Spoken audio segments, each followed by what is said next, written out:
¿Qué tal? Muy buenos días. Buenos Buenos días. días, profesor. Buen día, buen día. Ya. Buen Bueno, día. buen día. Eh,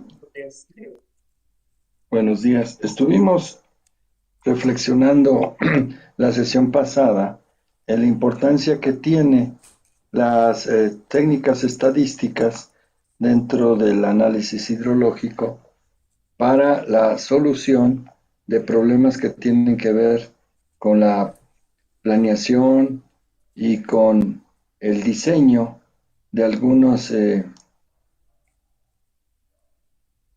para la solución de algunos problemas que se presentan en el área de la hidráulica y hemos estado reflexionando en el curso de la importancia que tiene realizar un adecuado análisis hidrológico para reducir las incertidumbres que se presentan en cada una de las fases de este diseño o de la planeación, porque se toman decisiones muy importantes, por ejemplo, en el caso de, de la disposición del recurso hídrico para suministrar más agua a la población o para el riego o para la industria, y que si no lo hacemos de manera adecuada, pues estamos diciéndole que puede haber mucho más agua de la que realmente exista o haber hecho un mal estudio de sequía y que la cantidad de agua que realmente puede llegar es más de lo que habíamos hecho. O en el diseño está sobrediseñado o subdiseñado, por lo que hay que tomar en cuenta que el adecuado estudio o análisis hidrológico es fundamental para la toma de decisiones, pues en ingeniería. Muchas de estas, muchas de estas incluso pueden provocar pérdidas de vidas humanas y pues los bienes en el caso de no haber hecho un adecuado análisis de las inundaciones. Entonces, veamos que no es trivial, no es automático los estudios hidrológicos, sino que incluso un mal análisis de los volúmenes o de la cantidad que se tiene que regular a partir de los sistemas de drenaje, por ejemplo, hacen que estos puedan colapsar inmediatamente. Entonces, toda esta gama de proyectos que pueden ustedes ser invitados a participar, pues van a requerir de que ustedes pues se hagan de herramientas muy importantes, y la definición de cuál sería una de las herramientas más importantes pues pasa por el análisis de frecuencias de eventos extremos, donde pues obviamente ya tenemos a las diferentes distribuciones de probabilidad, pero que estas hay un gran catálogo de todas ellas y que nosotros que requerimos de decidir cuáles de estos modelos en competencia pues representan la mejor distribución de probabilidad. Entonces, así como hay diferentes distribuciones, diferentes métodos para estimar los parámetros de esas distribuciones y más aún diferentes pruebas para detectar si hay puntos extraños, para detectar si es homogénea, si es independiente, etcétera. Así lo mismo, hay diferentes criterios para definir que una distribución de probabilidad en lo particular es la mejor de las opciones. Entonces aquí el, el objetivo de hoy va a ser precisamente cuáles son esas pruebas que permiten definir cuál es la mejor de las opciones dentro de los modelos en competencia que mejor ajustan a la muestra de datos analizados. Entonces, no es simplemente que porque me gusta tal o cual distribución, me siento cómodo con ella, etcétera. No. Acuérdense que ya dijimos que las distribuciones tienen restricciones, y de las que pasan las restricciones que se pueden ajustar muy bien a la muestra, bueno, ¿cuál de todas ellas representa la mejor opción? Entonces, necesitan conocer esos criterios.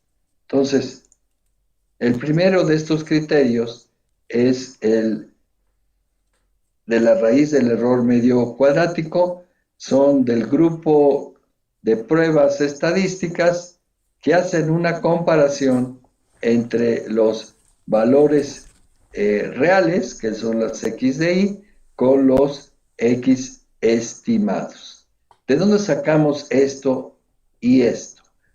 Para hacer un análisis de frecuencias, se requiere que la muestra sea ordenada de mayor a menor, se le asigne un periodo de retorno a partir de la ley empírica de Weibull, es decir, t igual a n más 1 entre m, donde n es el tamaño de muestra, m el número de orden de ese registro ordenado de mayor a menor, y después una probabilidad de no excedencia que es igual a 1 menos 1 entre t.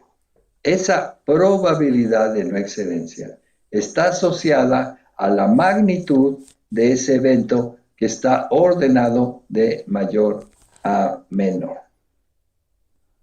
Una vez que ustedes ajustaron una distribución de probabilidades a esa muestra de datos, lo que nosotros necesitamos hacer es que para esos periodos de retorno y esas probabilidades de la muestra original, con el modelo que ustedes en este momento estén aplicando, vamos a suponer la Gumbel por momentos, ustedes tienen de la Gumbel por momentos dos parámetros, el parámetro ubicación y el parámetro de escala alfa, el parámetro mu y el parámetro alfa. Por momentos, el parámetro ubicación es la media menos 0.45 veces la desviación estándar de la muestra.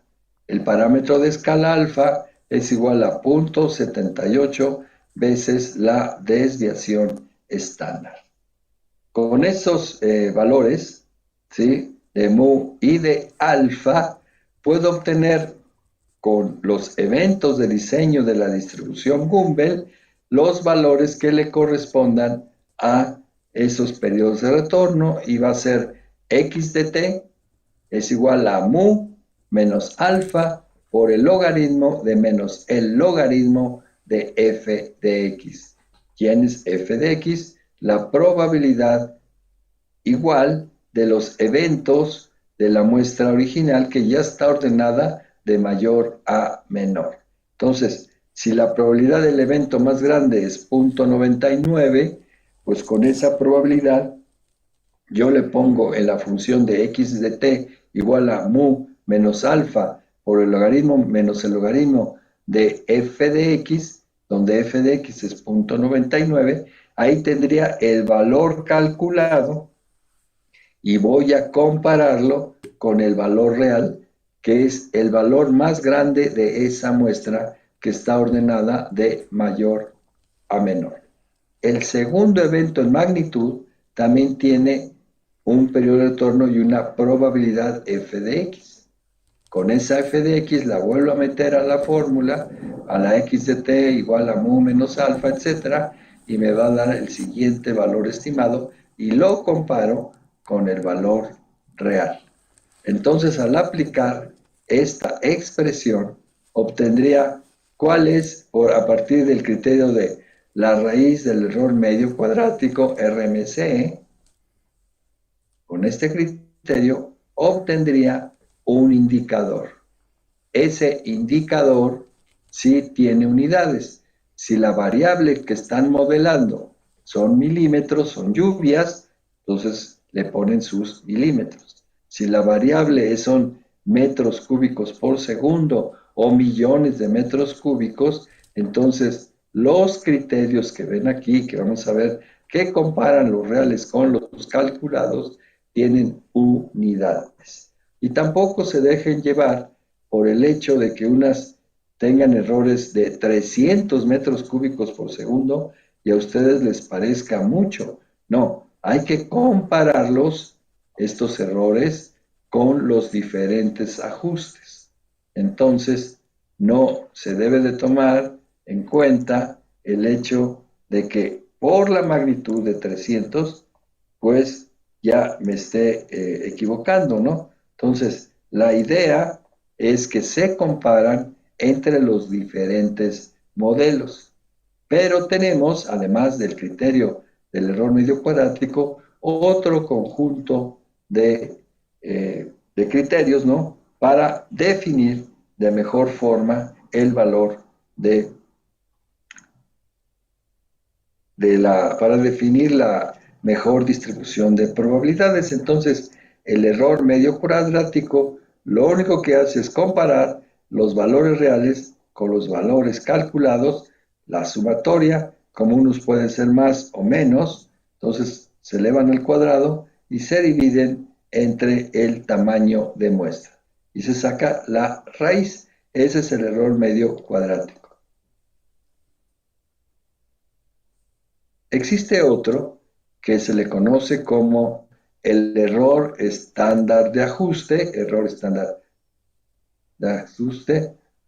o esto lo van a encontrar si están viendo la literatura en inglés, y que es, de nueva cuenta, es exactamente lo mismo. Vamos a tener los valores reales menos los valores calculados, también al cuadrado, solo que esta diferencia del error medio cuadrático del RSME está tasándolo por el número de parámetros del modelo que están utilizando. Es decir, bajo las mismas condiciones de reales y calculados, aquí está diciéndonos, lo está pesando por el número de parámetros del modelo. Podemos tener esta misma cantidad, pero si la obtuvimos por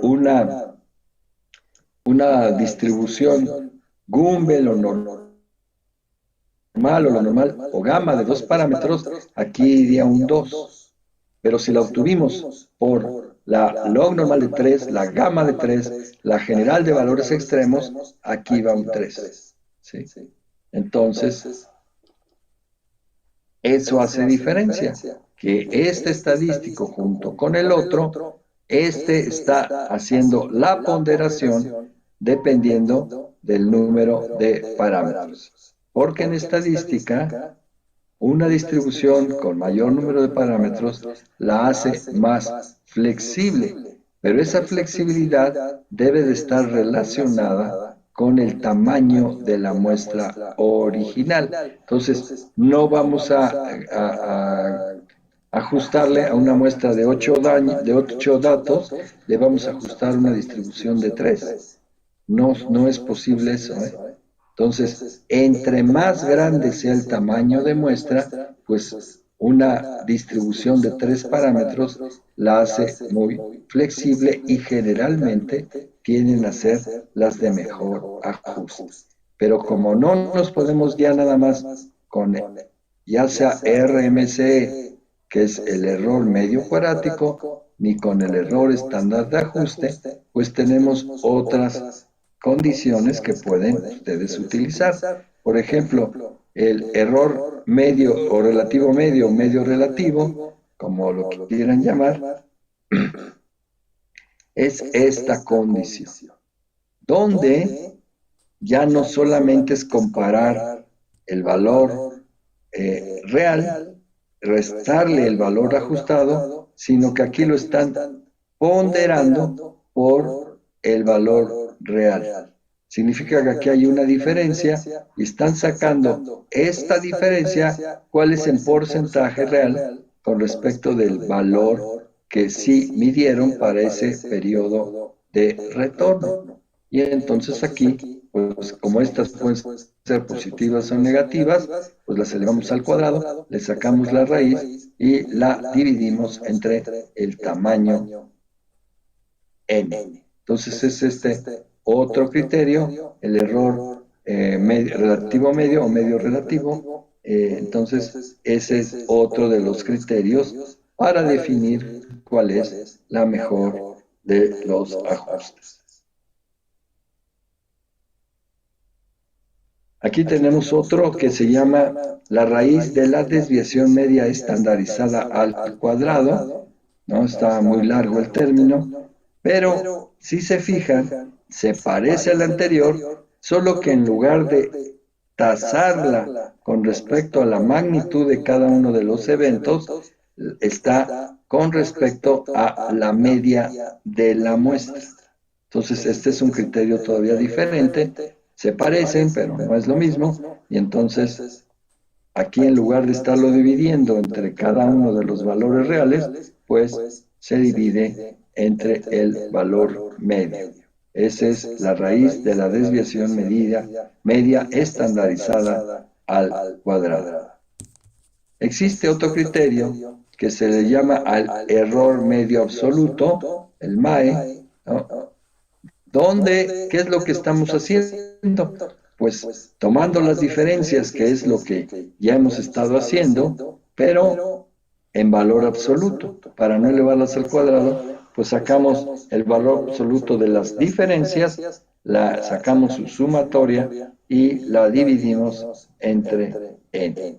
Entonces, este es otro criterio, el error medio absoluto, MAE, y tenemos otro que se llama el error relativo absoluto. ¿A quién se parece esto? Pues ya lo vimos, ¿no? Aquel criterio donde, creo que es este, ¿sí?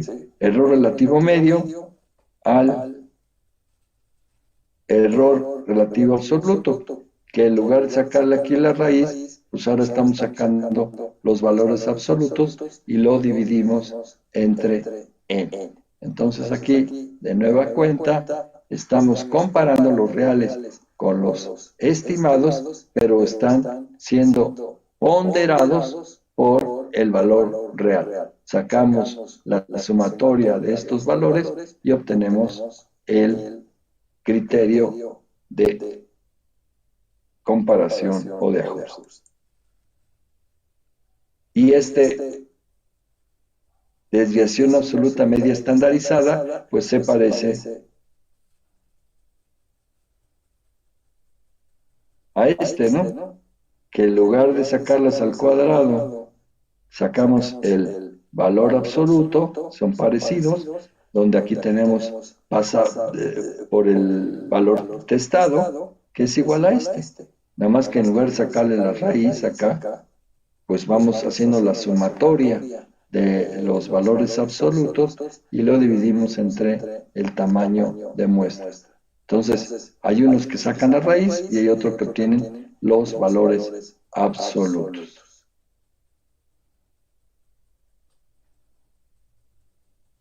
Después tenemos en lo que se conoce como el índice de concordancia, es a través de este modelo, y vemos acá que son en el numerador los valores absolutos al cuadrado de los valores reales menos los valores estimados, y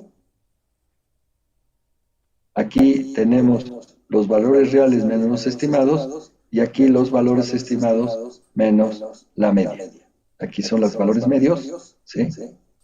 Valores reales menos su media, valores estimados menos su media, ambos en valores absolutos, y al cuadrado esas, y las sumamos, y nos va a dar este valor de discordancia o concordancia, ¿sí?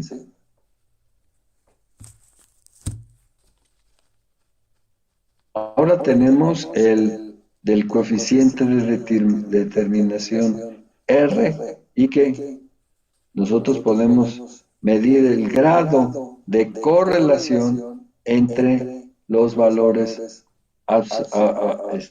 calculados aquí, ¿sí? Y es este valor de las X estimadas menos las X media, las X reales menos las X media, y obtenemos con estas expresiones, podemos obtener ese valor de R cuadrado.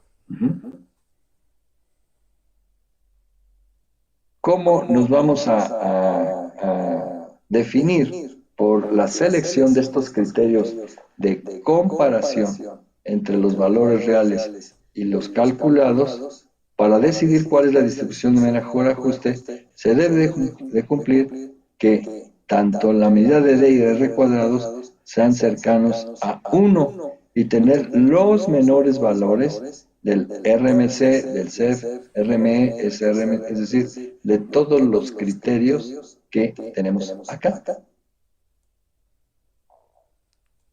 Se suele obtener de todos estos un promedio. También puede ser el criterio de todo el promedio de lo que nos dé aquí y tener como indicador, ¿no? Son 2, 4, 6, 7 técnicas. Acá sacamos el promedio y nos da una magnitud. Esa magnitud ya la podemos comparar con otra distribución que tenga sus 7 valores. Obviamente que domina mucho esto, ¿verdad? Porque se supone que valores de concordancia, por eso se llama concordancia, si es cercano a 1 es que concuerda mucho el valor real con el valor estimado. Y R cuadrado también mide la coeficiente de determinación o de correlación entre los valores reales y los calculados. Entonces, esto nos podría indicar cuál sería, de entre los modelos en competencia, pues el que mejor ajusta. Y entonces ya tenemos aquí los valores. Y ahora viene otro criterio que se les conoce como los criterios basados en la teoría de la información. No sé si se acuerdan que cuando vimos los métodos de estimación de parámetros, existe uno que se llama máxima verosimilitud. Bueno, ese criterio lo que hace es maximizar la función logarítmica esta de máxima verosimilitud.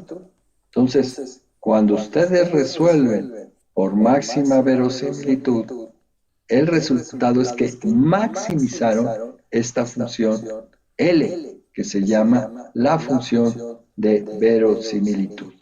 Entonces, directamente, ¿verdad? Podemos obtener este valor al haber maximizado nuestra función y entonces podemos obtener aquí este valor al haber maximizado la función y P es el número de parámetros de la función. O sea que aquí P puede ser,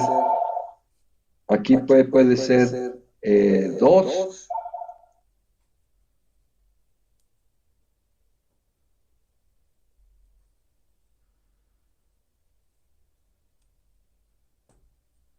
Aquí P puede ser 2 o puede ser 3, dependiendo si es la gama de 2 o la log normal de 3, etc. Pero siempre y cuando se hayan resuelto por máxima verosimilitud.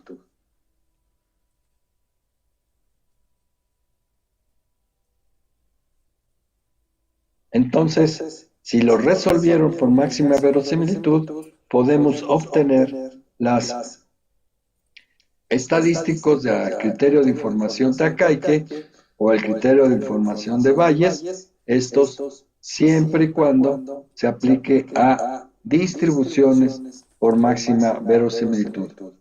¿Qué quiero decir con esto? Es que solo que hayan resuelto todas las distribuciones por máxima verosimilitud, pues entonces pudieran utilizar estos criterios de información para compararlos entre ellos. Si están mezclando técnicas de momentos con máxima verosimilitud, pues entonces no utilizan este criterio de comparación. La idea es que los que tengan los menores valores de Akaike y de Bayes serían la mejor distribución, pero repito, solo y solo si Las técnicas de estimación de todas las distribuciones son por máxima verosimilitud. Como generalmente se tiende a combinar la técnica de momentos con la de máxima verosimilitud, entonces los criterios que vimos anteriormente son los más adecuados.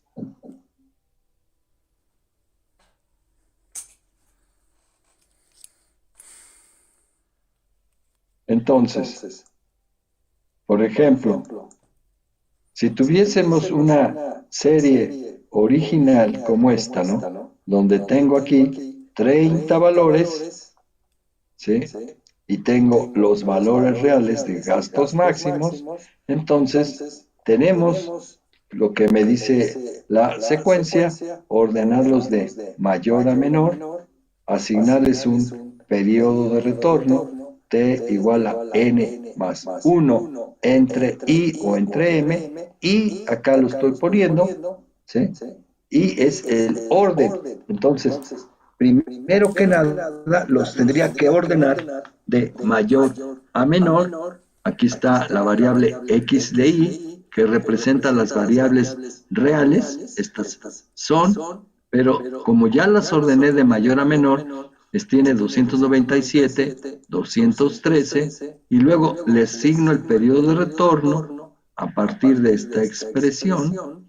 N es el tamaño de muestra, para nuestro caso es 30, entonces tengo que ponerle aquí el valor del periodo de retorno, n más 1 entre este orden, aquí sería n30 más 1, 31, entre 2 me da 15.5 y así.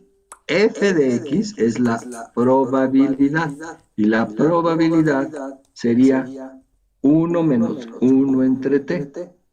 Entonces, con este valor previamente calculado, aquí diría 1 menos 1 entre t, ya tengo f de x. Cuando uno dice que en los criterios de comparación para obtener los errores de ajuste, tenemos que obtener los eventos para cualquier distribución de probabilidad en función de estas probabilidades. No son las f de x, ¿verdad?, asociados a periodos de retorno de 2, 5, 10 y 10.000. Para comparar los errores estándares, pues lo que tienen que hacer antes que nada, pues es obtener las probabilidades que le corresponden a la muestra original. Por eso se van a comparar los valores reales, que son estos, con los calculados con estas probabilidades. Para estas mismas, yo tengo que obtener la U de t, que ya vimos cómo se obtiene cuando hablamos de la distribución normal. Esta es la variable normal estándar, y que ahí que tenemos que obtener los valores de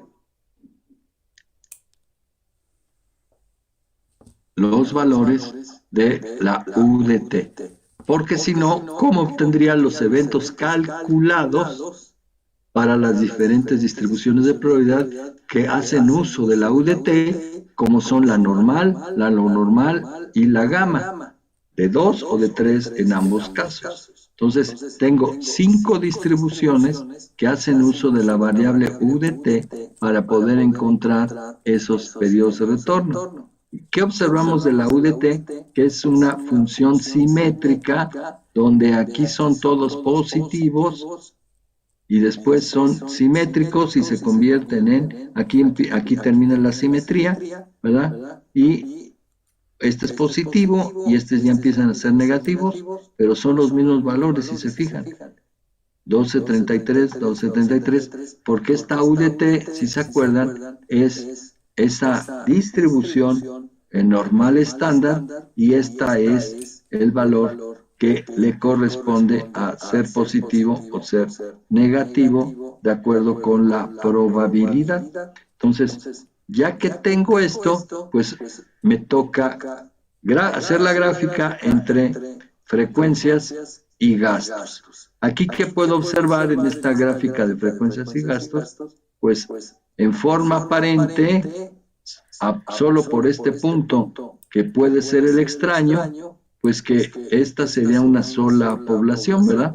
Da la impresión de que puede ser una sola población, con excepción de este punto. Pero bueno, nosotros ya de ahí tendríamos que obtener los ajustes necesarios para continuar con el procedimiento. Entonces, lo primerito que tenemos que ver es hacer la representación tabular de nuestra muestra, tal como se está pidiendo en el proyecto, de que ustedes, de una vez que tengan su serie original, pues tienen que hacer la representación tabular de esa serie de datos que ya explicamos cómo obtenerla, ¿no? Que la unidad de medida, metros cúbicos por segundo, el rango es la diferencia entre el valor más grande y el valor más chico, 297 menos 102, pues nos da el rango, el número de clases, dependiendo del tamaño de muestra, como nuestro tamaño de muestra es igual a 30 años, pues queda entre 5 y 7, pues podemos adoptar que sean 5, la amplitud, ¿sí? Que es el rango entre el número de intervalos de clase, y nos dice que es 40. Entonces, como el valor más chico, ¿sí? El valor más chico es 102, podemos poner un intervalo cerrado que empiece en 100, y como la amplitud son 40, entonces mi primer intervalo marca de clase, que sería 120, sale de tener 100, que es el valor mínimo, y más la amplitud, entonces son de 100 a 140, después de 140 a 180, de 180 a 220, etc. ¿Cómo sé que queda cubierto el último dato? Pues porque aquí está mi último rango, entre 260 y 300. Si mi valor más grande es 297, pues está dentro del rango. Entonces, las marcas de clase, ¿quiénes son? Pues los valores intermedios. Entre 100 y 140, el valor intermedio son 120. Después les toca obtener las frecuencias entre cada intervalo. ¿Cuántos eventos hay entre 100 y 140? Son estos, miren. Hasta el 137 hay 11, y por eso le ponen 11. Entre 140 y 180, entre 140 y 180, porque aquí está 178, tienen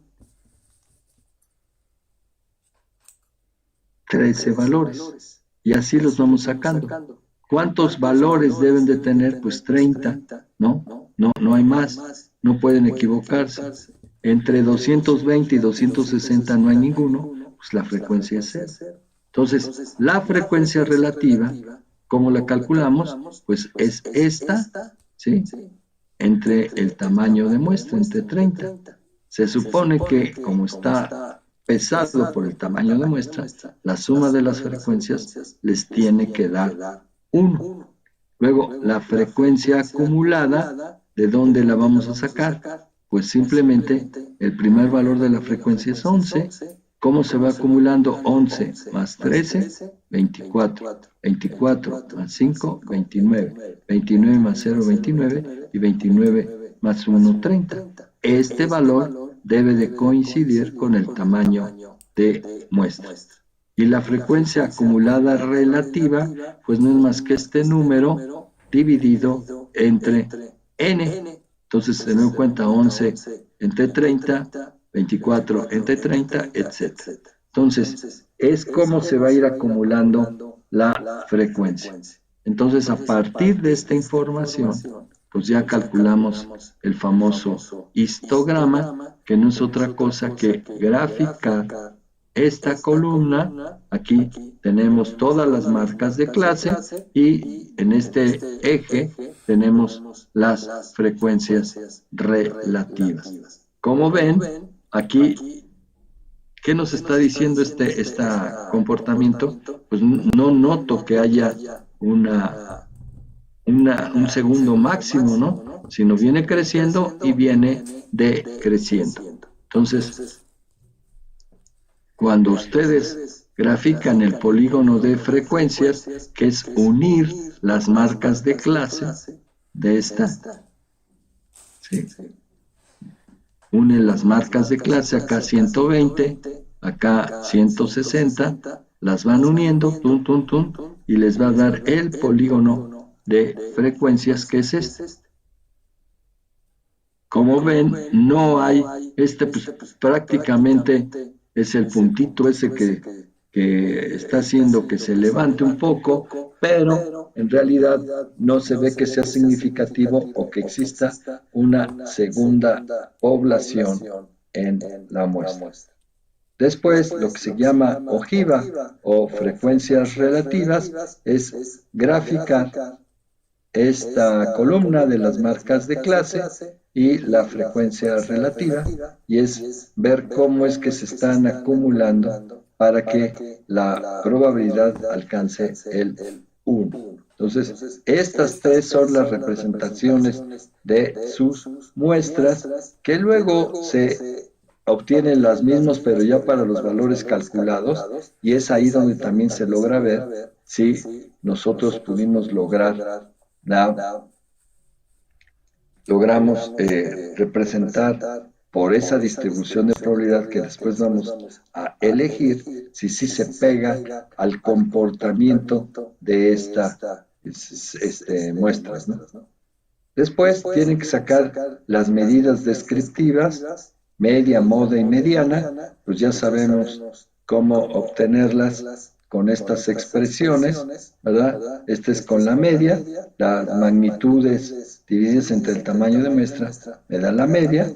La moda es el valor que se presenta con mayor frecuencia, y el que se presentó con mayor frecuencia fue el valor de 130 metros cúbicos por segundo, y esa es la moda. No hay otra moda, no hay otra. Y la mediana es aquel que divide a la muestra en 50%. Entonces, aquí la serie es par, y entonces se sacaría con el promedio de los dos valores intermedios de la muestra, 148 y 150, por eso nos da que la mediana es 149. Entonces, obviamente que esto son las fórmulas, las presentaciones, pero si uno las saca en Excel, pues simplemente hay que ponerle promedio del rango, la moda del rango y la mediana del rango, y obtengo pues rápidamente eso. Cuando yo comparo en nuestro caso, vean qué comportamiento ven que tiene. Pues tienes una asimetría a la derecha que pues se parece mucho a esto. ¿Sí se fijan? Este comportamiento que ven así, pues se parece a este. Y se establece ¿por qué? Porque la mediana es más chica que la media, y la moda también es más chica que la media. Entonces, este es el comportamiento que yo tengo que representar, y nada más viendo el comportamiento, ¿es una distribución normal? No, ¿verdad? Y había que compararlo con los coeficientes que vienen más adelante. Entonces, esta es la representación de nuestra muestra real, y vamos a ver ahora, calculamos la varianza y la desviación estándar con estas expresiones. La varianza, después le sacamos la raíz, o si quieren, pues lo pueden hacer con las funciones que vienen directamente en el Excel, y ya van juntando sus estadísticas. La asimetría, ¿sí? ¿Qué simetría les da? La tienen que sacar con esta expresión, o la pueden sacar con la expresión que también viene en el Excel, con esta instrucción, coeficiente punto asimetría del rango, y si lo hacen con eso o lo hacen con la fórmula, de todas maneras les va a dar que la asimetría es 1.72, ¿sí? Y 1.72 es diferente a 0. Y entonces, si se parece o no se parece al comportamiento que tienen aquí. Significa que la simetría es del lado derecho. Por eso les dio la simetría positiva. Ajá. Nos da 1.72 y es para que empiecen a comparar cómo se está comportando su serie de datos.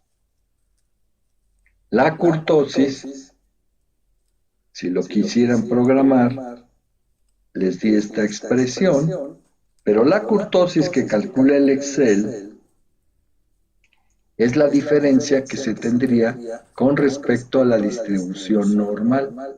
Entonces, lo que les dé en Excel, aquí lo tienen que sumar con 3. Y para que sí les dé el verdadero coeficiente de kurtosis. Si no lo hacen así, que le suman 3, pues les va a dar este 4.483, ¿verdad? Que es lo que da con la fórmula de lo que da el Excel, ¿no? Y aquí fue que ya le sumamos 3 a lo que da el Excel. Entonces, esto nos dice cuál es el comportamiento de la serie. Después vienen otros valores que también tienen que calcular, que se acuerdan que son los momentos de probabilidad pesada, que se obtienen con esta expresión que hemos estado usando para poder determinar las condiciones que deben de reunir, por ejemplo, en la delimitación de regiones, etcétera, se utilizan estos llamados momentos de probabilidad pesada, que no es otra cosa que, a ver, la muestra original la ordeno de mayor a menor, y estos valores de I que ven acá son estos. Entonces, aquí tengo que hacer unas sumatorias de X de Y, pero X de Y ordenado de mayor a menor. Entonces, al utilizar estas expresiones que ven aquí, puedo obtener los momentos de probabilidad pesada con estas expresiones. X de Y son las magnitudes, como ordenadas de mayor a menor. Y que el subíndice acá representa el valor de esta columna. Entonces, n es el tamaño de muestra que no va a cambiar, es 30. Entonces, 30 menos 1, 30 menos 2, 30 menos 3, conforme vayan avanzando con i.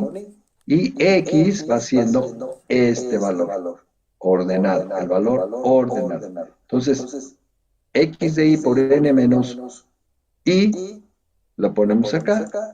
Luego esta misma columna que ya calculé, pero ahora la multiplico por n menos i menos 1 y me da este valor. Y estas dos columnas son esta, y nada más las tengo que multiplicar esta, por lo que me dé n menos i menos 2 y me da esta columna. Lo que a mí me interesa son precisamente las sumatorias, son este valor, y este valor, para que me dé el valor del M0, M1, etcétera, pues simplemente esas sumatorias que son esas, las debo de dividir entre 1 entre n o entre 1 entre esta expresión, etcétera. Entonces, estas expresiones las desagregan aquí para que no se pierdan y les va a dar estas sumatorias. Esta primera sumatoria de las x es esta. La segunda, esta sumatoria grandota, es esta. Y la tercera es esta grande y la ponemos acá. ¿eh? Entonces, ya tengo las sumatorias y ya tengo estos valores de constantes que son cada uno de estos. Entonces, nada más me toca la sumatoria entre estos valores y me va a dar, estos valores, perdón, me va a dar cuánto vale M0, M1, M2 y M3. Esos son los valores de los momentos de probabilidad pesada y los momentos L se calculan a través de estos momentos de probabilidad pesada que ya tienen, solamente que para la simbología de los momentos L, las M's se sustituyen por las betas, ¿no?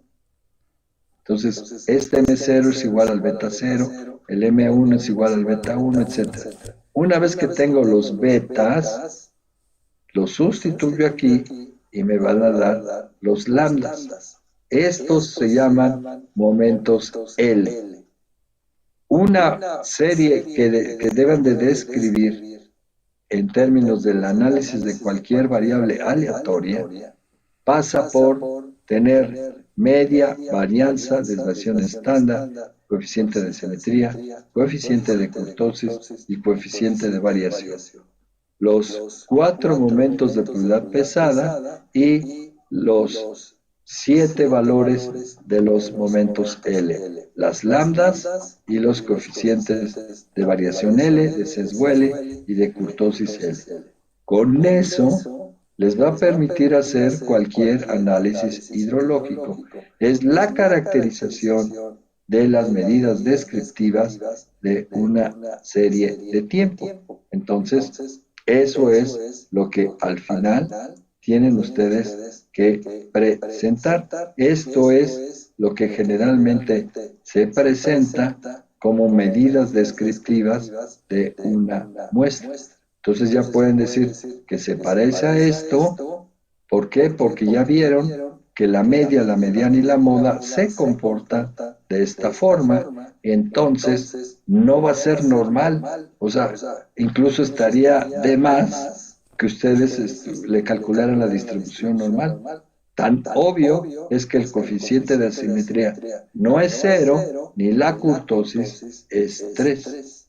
Todavía pudiera yo tratarle de ajustar la distribución Gumbel, porque la distribución Gumbel es 1.14 y la kurtosis 5.4. Entonces, eso significa que todavía estuviera más próximo a ser ajustada por una Gumbel que ser ajustada por otra distribución, ¿no? Obviamente que puede ser una gama, ¿no? O incluso una log normal, pero pues eso habría que verlo, porque normal no es, es una distribución sesgada a la derecha, porque tiene estos valores, y entonces, ya sea que tengan distribuciones de probabilidad que se resuelvan a partir de los momentos convencionales, o hay técnicas de estimación de parámetros de distribuciones de probabilidad que se calculan con los momentos de probabilidad pesada, o hay otra que se llama la técnica de los momentos L que van a hacer uso de estos valores. Por eso les digo que esta es la planilla, más aparte las representaciones gráficas que les dan el comportamiento de su muestra.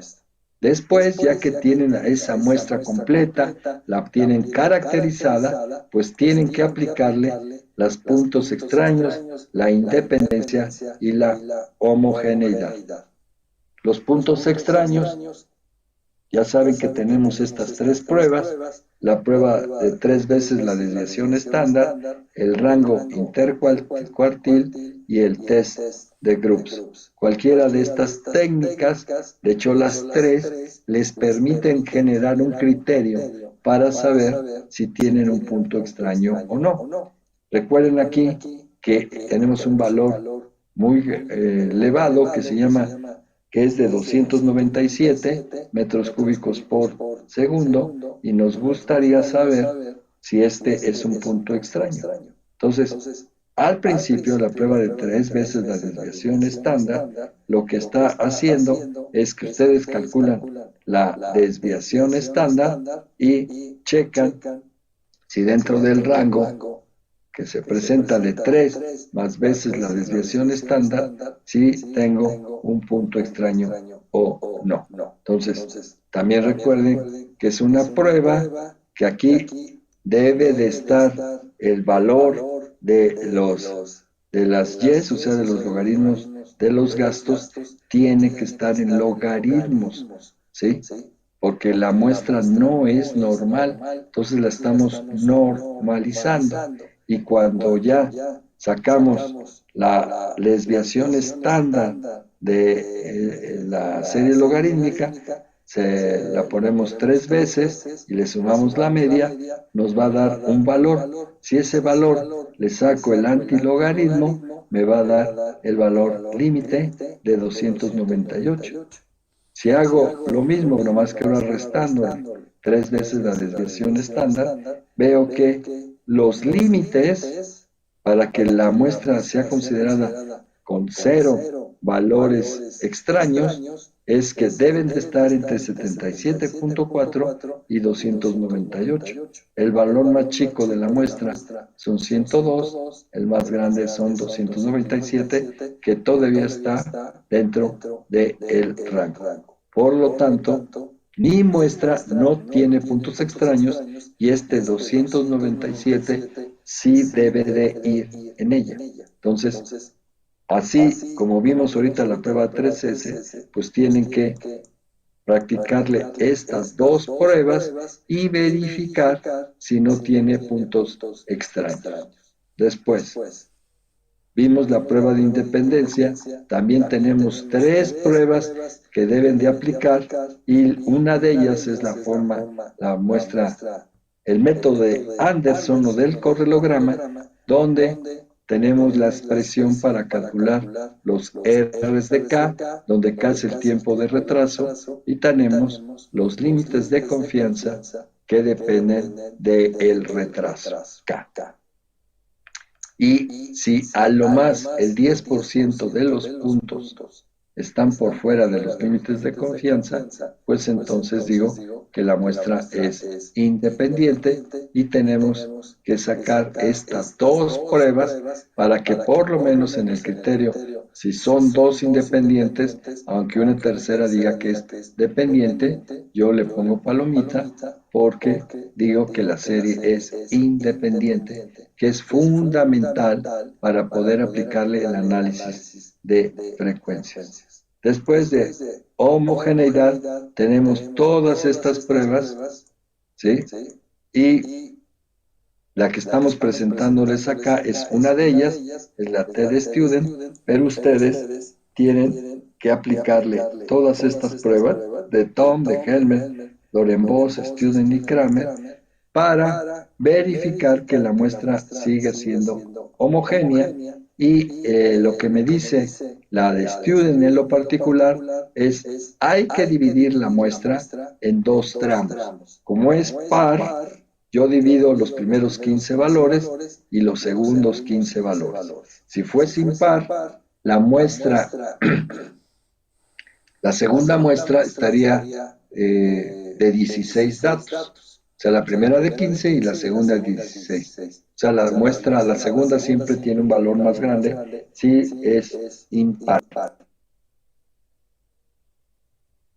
Entonces aquí yo utilizo el criterio, el estadístico de prueba, donde en el numerador están las medias y en el denominador, pues las varianzas y los tamaños de muestra.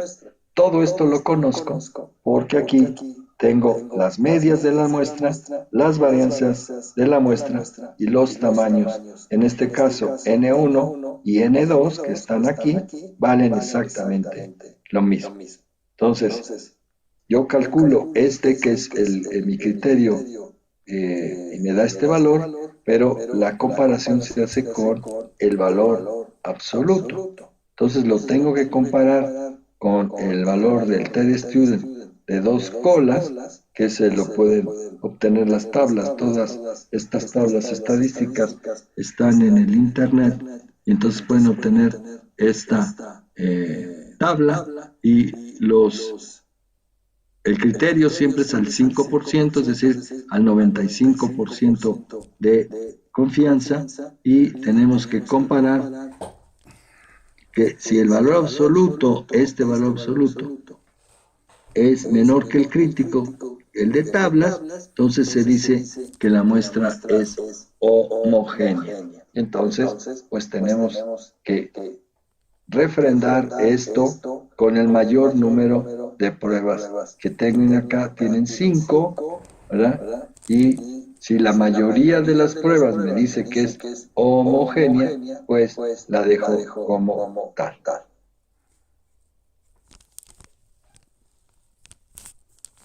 Entonces, aquí ya podríamos empezar a aplicar las distribuciones de continuas, pero pues vamos a simplemente con una distribución de probabilidades, en este caso la distribución exponencial. Esta es la distribución exponencial, y que por máxima verosimilitud y por momentos, el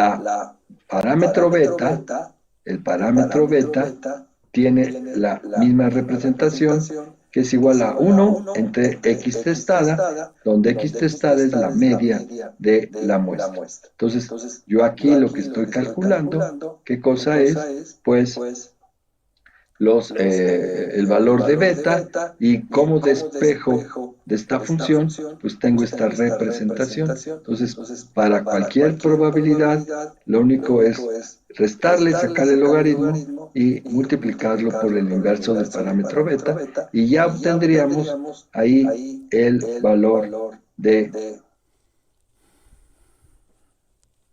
los eventos de diseño. ¿Sí? Porque sale de esta expresión. Entonces, ¿qué hacemos ahí? Bueno, pues recuerden que tengo mi muestra que está ordenada de mayor a menor. Le saqué el periodo de retorno, le saqué su probabilidad. Recuerden que el periodo de retorno es n más 1, son 30 más 1, 31, entre el valor del rango. Y el rango es, el primer valor es 1. Luego es 31 entre 2, me da esto, 31 entre 3, me da este, etc. La probabilidad es 1 menos 1 entre t. O sea, si este es t, este es 1 menos 1 entre t. Y después, para poder encontrar todos los estimadores que están aquí, estos, el RMSE, SF, etcétera, todos estos valores o estadísticos de prueba tienen que ser calculados. ¿Con quién? Con el valor estimado. El valor estimado de la exponencial se calculan con estos. ¿Para qué probabilidades? Para las probabilidades estas que tienen acá. ¿Sí? Recuerden, yo tengo que obtener la comparación entre los valores reales. El más grande es 297. El valor que se calcula con la exponencial, que sería aplicando esta inversa, una vez que obtuve beta, ¿dónde beta quién es? Beta es el valor del parámetro de la distribución exponencial, que es 1 entre la media. Entonces, aquí lo que tenemos es que todos estos x circunflejos es la aplicación de esta ecuación. ¿Para qué periodo? ¿Para qué probabilidades? Para estas probabilidades. ¿De dónde salió esta probabilidad? De 1 menos 1 entre t. ¿De dónde salió t? Es esta columna, donde t es n más 1 entre i, donde i es el valor o la posición de cada uno de estos elementos. y va a valer 1, 2, 3, 4, hasta 30. Aquí va a ser n más 1, como son 30, es 31 entre 1, por eso me da 31. 31 entre 2 me da 15,5 y así se van. Entonces, una vez que tienen el periodo de torno, aquí le ponen 1 menos 1 entre t y les da la probabilidad. Para cada una f de x, la ponen aquí y ya les da los x calculados, que son estos. Por eso tiene un circunflejo, ¿se acuerdan? Bueno, se trata pues de que yo tengo que hacer las diferentes combinaciones dependiendo de los criterios de los reales menos los calculados. Entonces, ¿cuál es mi primera columna? Pues exactamente esa. Los reales x de y menos los calculados con el circunflejo. Entonces, toda esta columna es simplemente esta menos esta. Pero si se acuerdan, yo requiero que estos elementos estén elevados al cuadrado. Entonces, simplemente es esta, la elevo al cuadrado. Después voy a necesitar en otra de estas pruebas, voy a necesitar las x de y menos los x calculados entre las x de y. Y luego necesito sus mismos valores al cuadrado. O las x calculadas menos las x de y entre la x media. Es decir, todos los encabezados que ven aquí son precisamente los valores de todos estos elementos que ven aquí. Porque al final de cuentas, ¿qué es lo que me interesa? Sus sumatorias. Entonces, como van a interesar las sumatorias, me van a interesar todos estos valores que están en rojo. Entonces, por eso conviene de una vez, para no confundirnos, hacer estas columnas con estos encabezados para que no se confundan, porque luego lo queremos hacer todo así, simplemente poner la expresión y poner todos estos al mismo tiempo y luego se confunden por un signo, por una multiplicación, por cualquier detalle.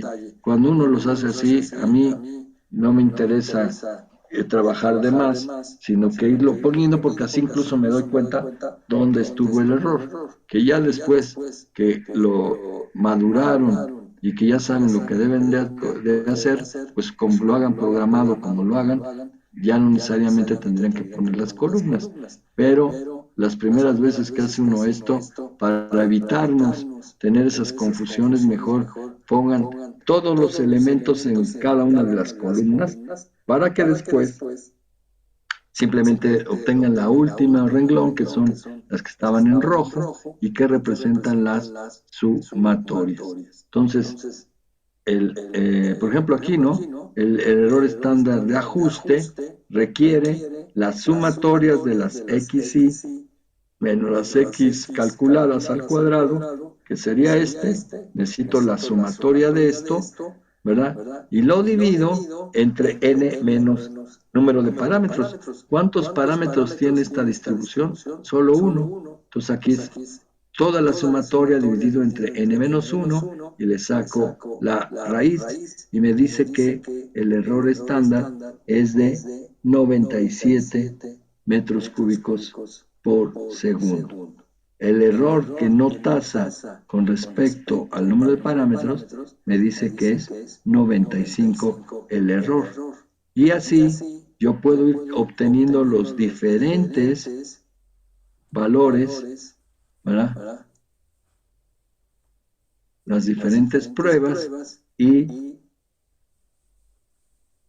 ¿qué me dice? Que la medida de discordancia es 0.5.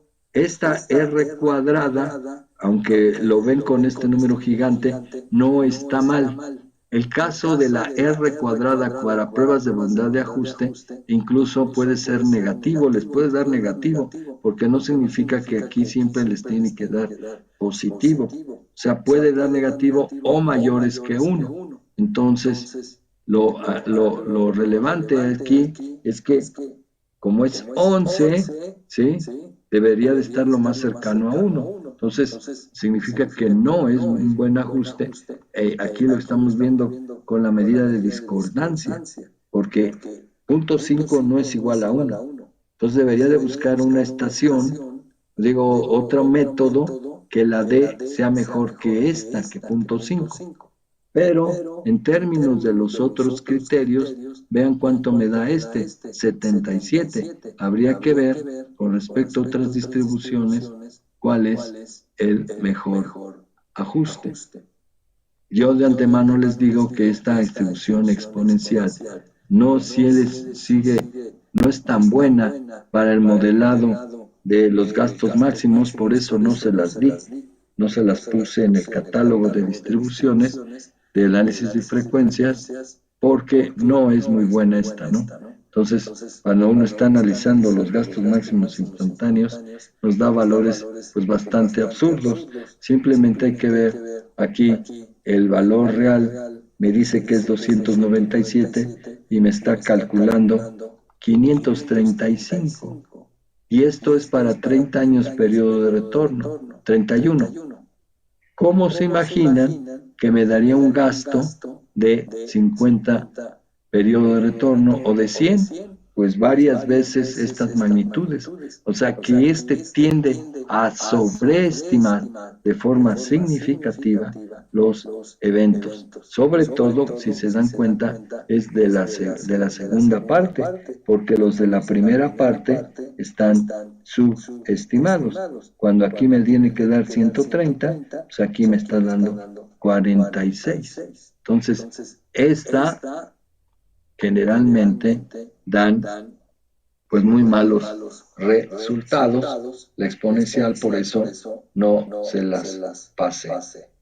Y luego algunas veces es buena para el análisis de lluvia, pero generalmente tampoco sigue siendo una buena opción para el modelado de este tipo de variables hidrológicas. Por eso, el conjunto de distribuciones que yo les pasé, que les presenté, pues sí me da mejores formas de calcular los eventos para esa distribución.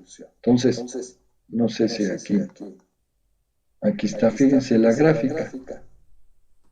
Esto es el comportamiento de la distribución exponencial, esa que acabamos de calcular. Y vean, se parece a las frecuencias de la muestra real. Para nada, ¿no? Para nada. Entonces, ¿cómo suponemos que este comportamiento de la distribución exponencial de un parámetro se va a comportar como este? Entonces yo necesitaría obtener aquí para las diferentes distribuciones algo que se parezca. Déjame ver si aquí lo tengo. Sí, miren, ya una vez que nosotros podemos comparar todas las distribuciones de probabilidad, ¿qué es lo que sí podemos observar? Que estas, vean, el R cuadrado me da 11, pero cuando vemos aquí el resultado de la que mejor se ajusta es la gama de 2 por máxima verosimilitud. Observen acá los errores, ¿no? Incluso el error estándar de ajuste, vean cuánto me da aquí. El del menor error de la gama fue 4.73. Vean la medida de discordancia que tiene que ser cercano a 1. Me va a dar de concordancia, en este caso, 0.9915. Y el R cuadrado, pues ya se está pegando a 1 y no a 11 como ahí estaba. Entonces, de acuerdo con la medida de la de concordancia, pues esta es la que tiene el mejor valor, el más cercano a 1.9915, pero también el error estándar de ajuste también es el menor. El RMC también es el menor, ¿sí? Aunque el RME no es el menor y el SRMCD, tampoco es el menor, pero sí empiezan a bajarle, ¿no?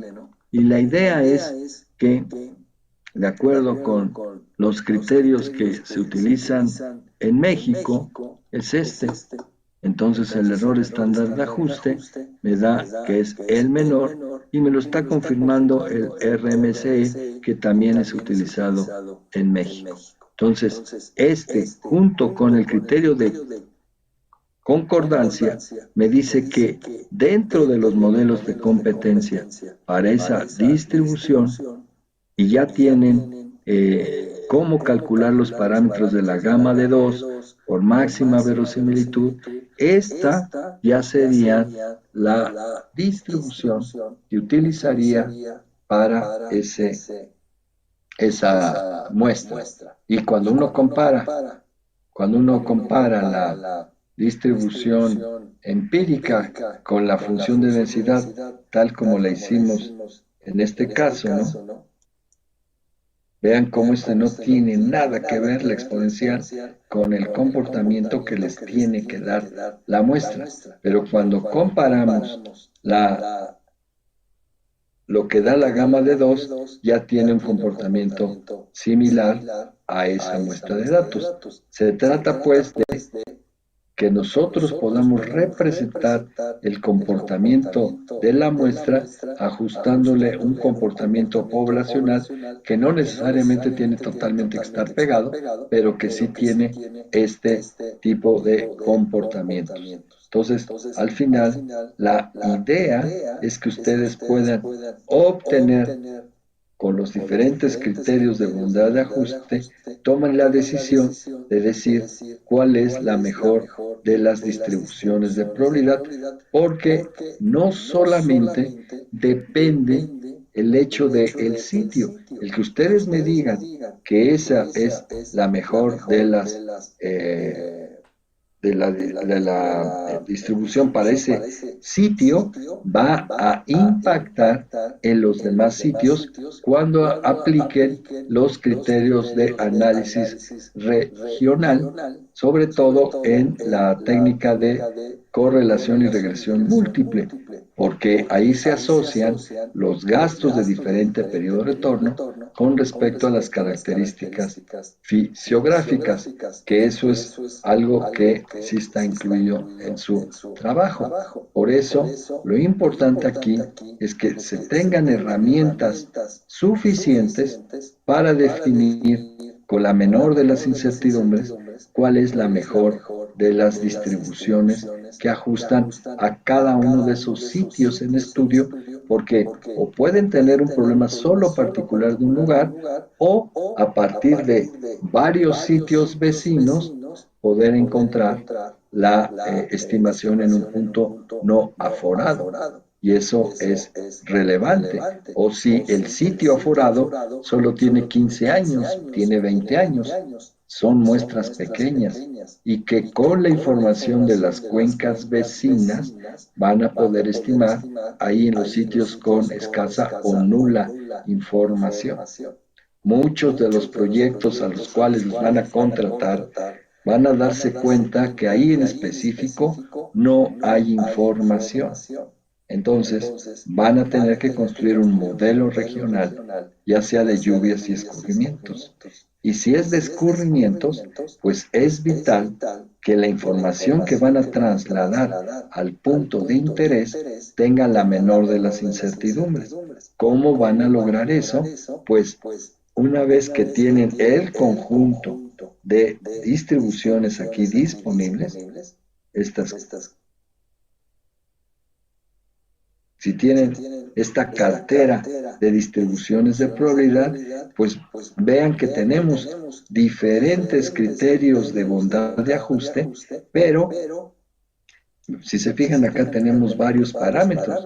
No todas son distribuciones de 3 o no de 2, o si hay de 1, de 2, de 3, hay de 4, incluso hasta el 18. Entonces, todo este análisis que ustedes tienen, hay que hacerlo de una manera adecuada, de tal forma que cuando entreguen un proyecto puedan decir, yo dije que la mejor distribución es tal porque me basé en tales criterios de bondad de ajuste y no porque la exponencial tenga un parámetro, vean, pues lo que ridículamente nos está entregando de resultados, sino que aquí vemos que prácticamente la medida de concordancia entre los valores calculados y los valores reales es alta, 0.99, ¿no? Y que los errores aquí que estoy calculando en la práctica común en México, pues estos serían muy buenos resultados. Entonces, ya tengo la gama en ese sitio, la de 2, pero tendría que ver dentro de mi región homogénea qué distribuciones tendrían que hacer. Generalmente, fíjense bien, habrá que ver si dentro de esa región homogénea hay la misma distribución de probabilidades, que en realidad eso lo haría más homogéneo, que todas pertenezcan al mismo grupo estadístico. En este caso, que sean todas gamas de 2. No importa que esta zona, la gama de 2, una la calculen por momentos, otra por máxima verosimilitud, otra por momentos L o por momentos de probabilidad pesada, no interesa, es gama de 2 o gama de 3, son de la familia gamma. Entonces, esto refuerza que hicieron una buena selección de la región homogénea.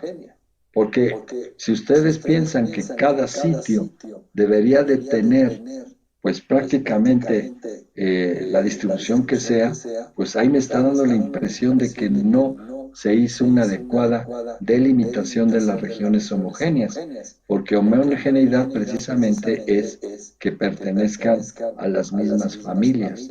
Entonces, cuidado con eso. Entonces, sí, los errores estándares, por ejemplo, aquí dice que la menor es 4.73 y esto indica que sería la gama, pero si en su vecindad, en la vecindad, la mayoría no fue gamma, sino fue log normal, pues significa que primero habrá que ver con qué tamaño de muestra saqué esta, esta características, porque si toda la serie es log normal, pues entonces voy a ver qué errores estándares tenían las log normales y veo que sí es más grande, pero probablemente la región completa sería log normal, porque a lo mejor esta, donde dije que era gamma, tiene 20 años y todos los otros sitios tienen 35, 40, 45. Entonces puede haber cierto sesgo por el tamaño de muestra. Entonces, en ocasiones se adopta que la región, para ser verdaderamente homogénea, pues tendría que ponerle los resultados de la log normal, porque toda la muestra es log normal. No siempre se hace eso, depende de lo que estén realizando, el criterio, los resultados que les vaya dando. Pero es raro, ¿no?, que me salgan con que en su trabajo, que cada una de las estaciones tenga una distribución de probabilidad particular. Entonces, ahí sí como que uno le duda si fuese la misma, ¿no? Sobre todo, hagan el ejercicio cuando delimiten la región y tengan ese periodo común. Con ese periodo común, háganle los ajustes a esos periodos comunes y después obtengan estas características de bondad de ajuste. Y después no interesa que cuando ya lo hagan con la muestra completa, sí tengan esas diferencias, pero significa que cuando hacen el periodo común, todas son una misma familia. Entonces, si toda la familia resulta que era lo normal y cuando usan todos los criterios, todo el tamaño de muestra, este le sale diferente, pues ahí sí hay algo extraño, porque ya vi que cuando eran en periodo común, todas sí son de la misma familia, ¿sí? No importa, repito, que unas sean gamas de 2 o de 3, mientras sean gamas es la misma familia, o que sean log normales de 2 o de 3 siguen siendo log normales. Entonces, tengan presente eso para determinar si son o no de la misma familia, porque los eventos de esas magnitudes después van a influir en los análisis regionales. ¿Tienen alguna pregunta?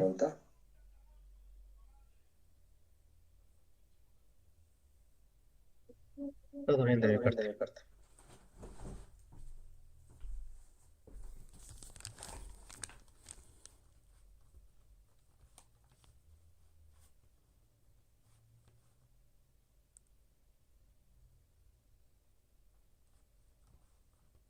¿No tienen preguntas? Ninguna pregunta. Bueno, No, ninguna.